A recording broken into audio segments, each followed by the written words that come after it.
ఒక 18 నిమిషాలు మాత్రమే టైం ఉంది పోలింగ్ ప్రారంభం కావడానికి. ఇప్పటికే చాలా పోలింగ్ కేంద్రాల్లో రెండు రాష్ట్రాల వ్యాప్తంగా జనాలందరూ వచ్చి క్యూ లైన్ కట్టారు కూడా, ఎందుకంటే తొందరగా ఓటేసి తొందరగా ఇంటికి వెళ్ళొచ్చనే క్రమంలో. సో ఆల్రెడీ ఇక ఆ వాతావరణం అయితే కనిపిస్తుంది. కాకపోతే బటన్ నొక్కడం మాత్రమే మిగిలింది.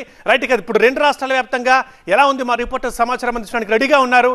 చూద్దాం. రైట్ దీప్తి, ఫస్ట్ నెల్లూరు నుంచి మురళి అండ్ ఏలూరు నుంచి రవి ఉన్నారు.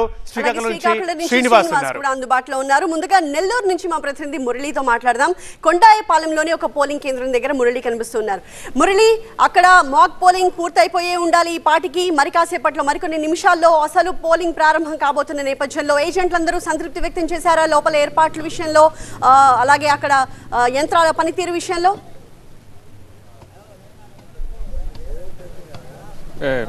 ఆల్మోస్ట్ 15 మినిట్స్ బ్యాక్ పూర్తిగా ఈ మాక్ పోలింగ్ అనేది పూర్తయింది. సో ఓటర్లందరూ కూడా సిద్ధంగా ఉన్నారు. కాసేపట్లోనే పోలింగ్ అనేది ప్రారంభం కాబోతోంది.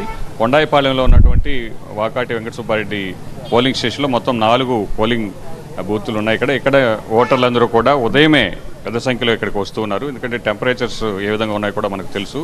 సో వీలైనంత వరకు ఉదయమే ఓటు హక్కు వినియోగించుకొని వెళ్ళిపోయేందుకు అందరూ కూడా పోలింగ్ కేంద్రాలకు తరలి వస్తూ ఉన్నారు. సో ఇదే పోలింగ్ కేంద్రంలో నెల్లూరు లోక్సభ ఎంపీ అభ్యర్థి వైసీపీ అభ్యర్థి విజయసాయిరెడ్డి కూడా ఇక్కడే ఓటు హక్కు వినియోగించుకోబోతున్నారు. అలాగే నెల్లూరు సిటీ ఎమ్మెల్యే మాజీ మంత్రి అనిల్ కుమార్ యాదవ్ కూడా ఇక్కడే ఓటు హక్కు వినియోగించుకోబోతున్నారు. అయితే ఇప్పటికే మాక్ పోలింగ్ అనేది పూర్తయింది. ఈవీఎంలు మొత్తం కూడా పనితీరంతా కూడా చూసుకున్న తర్వాత కాసేపట్లోనే సరిగ్గా 7 గంటల కంటే ఇప్పుడు 6 గంటల 43 నిమిషాలు అయింది. మరొక 15 నిమిషాల్లోనే ఓటింగ్ అనేది ప్రారంభం కాబోతోంది. సో ఓటర్లందరినీ కూడా అనుమతించి ఓటింగ్ ప్రక్రియ అనేది మొదలు కాబోతుంది. జిల్లా వ్యాప్తంగా కూడా ఉదయం 6 గంటల నుంచే మాక్ పోలింగ్ ప్రక్రియ అనేది మొదలైంది.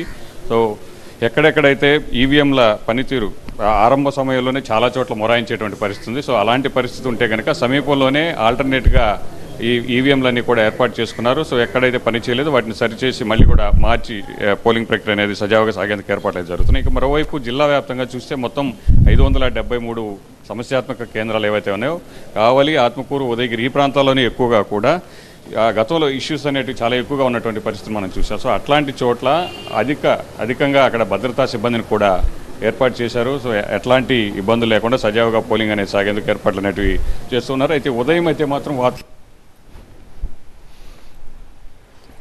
Right, thank you Murali. So ప్రస్తుతం అక్కడ చిన్నిపాటి లోపాలని గమనించారు అధికారులు. వాటిని వెంటనే సరిచేసి పోలింగ్కి సర్వం సిద్ధం చేసి పెట్టారు.